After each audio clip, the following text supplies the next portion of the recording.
Hi everyone. গরমকাল মানেই কাঁচা আমের রমরমা, বাঙালির শৈশবের প্রিয় আমসত্ত্ব বা কাঁচা আমের আমসত্ত্ব।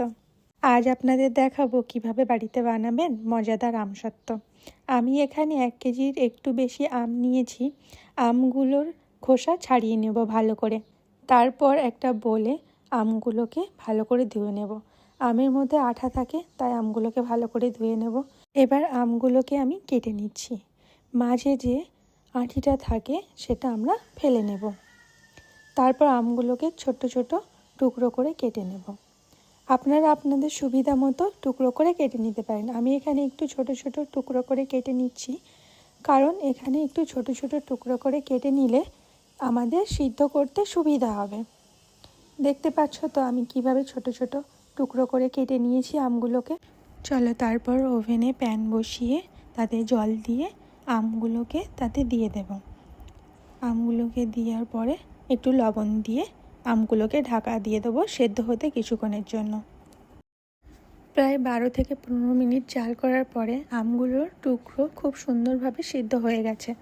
আমি একটু হালকা করে চেপে চেপে নেব, যাতে আমের টুকরোগুলো গলে গিয়ে সুন্দর একটি পাল্পে পরিণত হয়। তারপর আমি একটা বোল নিয়ে ছাঁকনিতে ছেঁকে নেব, যাতে আমের পাল্পগুলো ভালোভাবে ছাঁকে নেওয়া হয়ে যায়, বা আঁশগুলো থাকে আঁশগুলো তার থেকে ভালোভাবে আমের পাল্পগুলো যেন ছেঁকে নেওয়া হয়।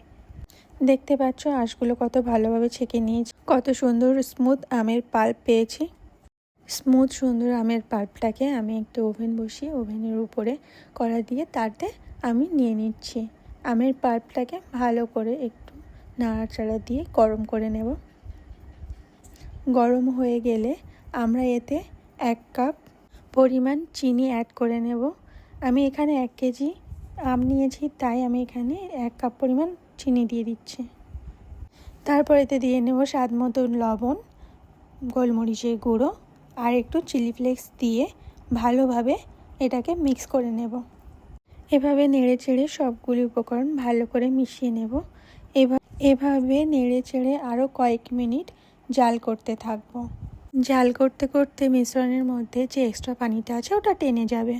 তারপর এতে আমি একটু ফুড কালার অ্যাড করে দেব। তোমরা চাইলে গ্রিন দিতে পারো, আমি এখানে অরেঞ্জ কালারটা অ্যাড করেছি, যাতে কালারটা সুন্দর একটা পাকা আমের মতো আসে। দেখতে পাচ্ছ মিশ্রণটি যখন ফুটছে তখন বুঝতে হবে জাল করা হয়ে গেছে। সরাসরি আমি যে ট্রেতে নামাবো সেই ট্রের উপরে একটু তেল ব্রাশ করে তাতে নামিয়ে নিচ্ছি।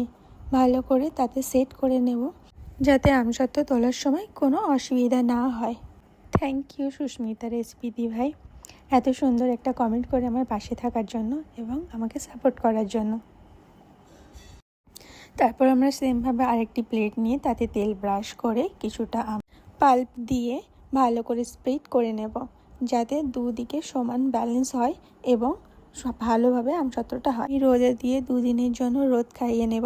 তোমরা চাইলে তোমাদের বাড়িতে ফ্যানের নিচে দিয়ে শুকিয়ে নিতে পারো। রোদে দেওয়ার পর দেখতে পাচ্ছ কত সুন্দর একটা কালার চলে এসছে এবং আমসত্ত্বটা সেট হয়ে গেছে। আমি এখানে আমসত্ত্বটা কেটে তোমাদেরকে দেখাচ্ছি। তেল ব্রাশ করার কারণে আমসত্ত্বটা কত সুন্দর উঠে আসছে, দেখুন দেখতে কতটা ট্রান্সপারেন্ট আর সুন্দর হয়েছে। দেখুন কালারটা যেন মারাত্মক এসছে। তোমরা যদি আমার চ্যানেলে এমন ঘরোয়া রেসিপি দেখতে চাও তাহলে আমাকে কমেন্ট করো এবং সাবস্ক্রাইব করো। এবার চলো আমসত্ত্বটাকে কেটে রোল করে তোমাদেরকে দেখানো যাক। সুন্দর করে আমসত্ত্বটা কেটে আমি রোল করে নেব। আপনারা আপনাদের পছন্দ মতো কেটে শেপ দিয়ে নিতে পারেন। আমি এখানে সুন্দরভাবে রোল করে নিয়েছি। দেখতে পাচ্ছেন কতটা সুন্দর হয়েছে, একদম দোকানের মতো।